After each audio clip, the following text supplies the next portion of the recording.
মাত্র ৭টি আয়াত, অথচ এর ভেতরেই লুকিয়ে আছে পুরো কোরআনের মূল বার্তা। প্রতিদিন আমরা এটি তেলাওয়াত করি, নামাজে বারবার পড়ি, কিন্তু এর গভীরতা কি আমরা সত্যি উপলব্ধি করি?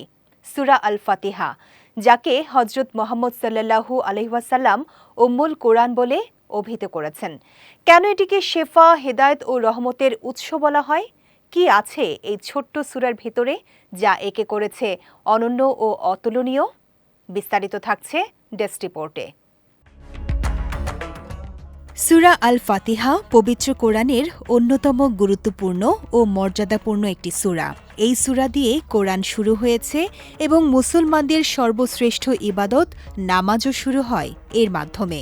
তাই একে যথার্থভাবে বলা হয় ফাতিহাতুল কিতাব বা কোরআনের উপক্রমণিকা। অবতরণের দিক থেকেও সূরা আল ফাতিহার রয়েছে বিশেষ গুরুত্ব। যদিও সূরা আল আলাক, সূরা আল মুজাম্মিল এবং সূরা আল মুদ্দাসসিরের কিছু আয়াত এর আগে নাজিল হয়েছিল, তবে পূর্ণাঙ্গ সূরা হিসেবে এটি সর্বপ্রথম অবতীর্ণ হয়। সূরা আল ফাতিহাকে কোরআনের সারসংক্ষেপ বলা হয়, কারণ এতে সংক্ষেপে তুলে ধরা হয়েছে ঈমান ও নেক আমলের মূল শিক্ষা, যা পুরো কোরআনের প্রধান আলোচ্য বিষয়। এ কারণেই সহিহ হাদিসে এই সূরাকে উম্মুল কোরআন, উম্মুল কিতাব এবং কোরআনে আজিম নামে অভিহিত করা হয়েছে।